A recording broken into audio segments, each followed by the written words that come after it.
Hey guys, welcome back to my Pancake. My name is Ingrid. I'm excited for today's video. Today I'm going to share with you how to make Dutch pancakes. Those are these large pancakes that are not as thin as crepes. However, they're not your traditional American thick pancake. The first time I visited Amsterdam, I had this amazing cheese and apple pancake. I know it sounds weird, but I promise it's delicious. If you want to learn how to make these pancakes, then keep on watching this video.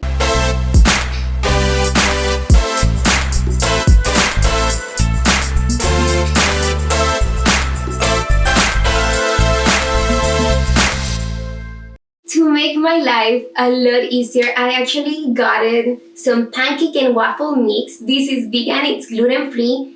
I know that it might be out of stock where you live. This is why I'm gonna read the ingredients that this mix has. So basically it has brown rice flour, it has cane sugar, and to thicken this mix, it has potato starch. It has a little bit of sea salt and gluten-free flavor. Not sure exactly what gluten-free flavor stands for. These are the ingredients you're going to need to make your pancakes. I got oat milk, and you can actually substitute for any other plant-based milk that you like. I have applesauce and my pancake mix. First, I'm gonna start by adding 1 cup of my pancake mix.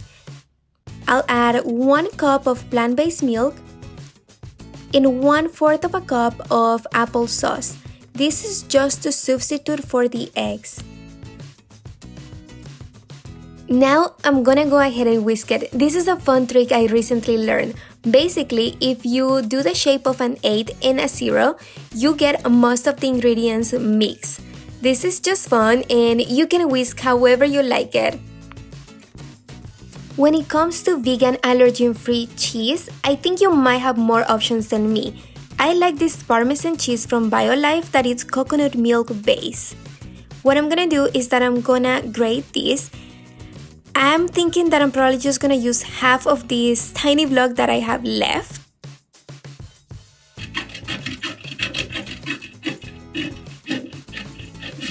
Once grated, add that cheese into your mix.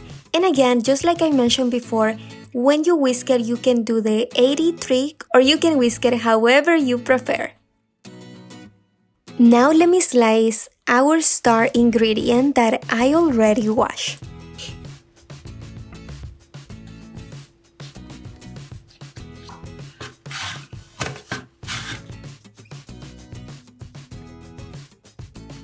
What I like about this slicer is that I can get thin and thicker slices. If you do not have one, you can easily slice this with a knife. Once you got all the slices, the next step is going to be to cut them in half. Finally, now it's time to cook the pancake. What I do first is that I add all the apple slices. I'm gonna cook this in low heat because I prefer to not use any oil. If you use oil, you're going to be able to cook this pancake quicker. However, since this is my personal preference, I know it's going to take me a little longer, but that is okay.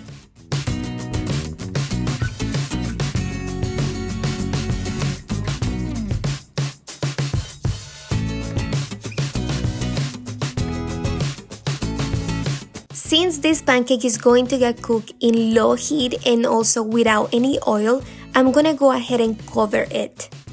I kept checking just to make sure that the bottom wasn't getting burned, and 15 minutes later, this is how it looked.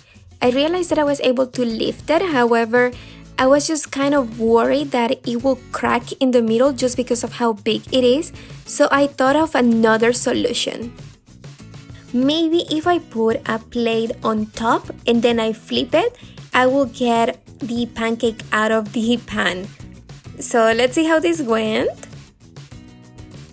Most of it, right? But I think it honestly did a better job than if I would have just lifted it with a spatula. So I would recommend you to try to do this. And honestly, I can easily fix this because it's not well cooked yet.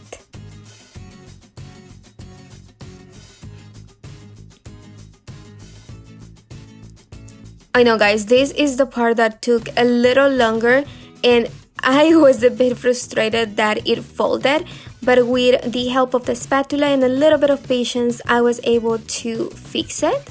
Then I added the part that was left out from when I flipped it, and I went ahead and just covered that with the lid. Alright, so this spatula is working a lot better for me. Let's take a peek.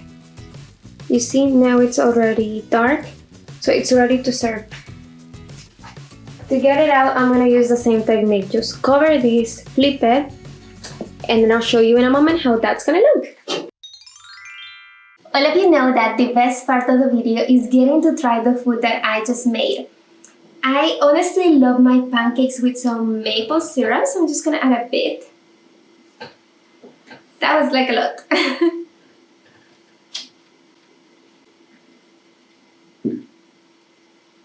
It also has some celery and beet juice, which I've been drinking and I've been obsessed with. Alright, let's try this. Looks delicious.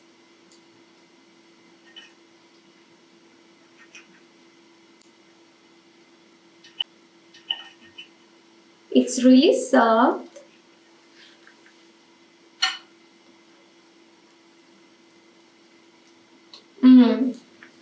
Really good. You can taste the cheese, you can taste the apples, and also the maple syrup. It's just so good. You know what? There's something like really fun now that I'm seeing these pancakes.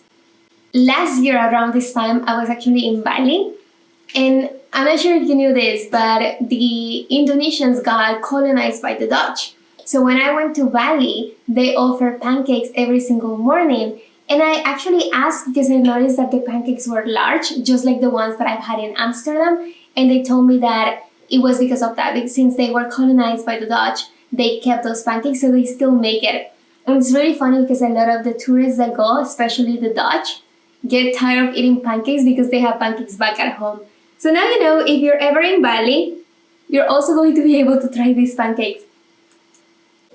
So I hope you guys enjoyed this video. If you did, please give it a thumbs up. Subscribe to my Pancake. All you need to do is click this red button down your screen. Leave me any comments below if you learned something new. Let me know. I love to read you and I replied those comments. I can't wait to see you next week with a brand new video. Thank you for watching and thank you for being here. Bye guys!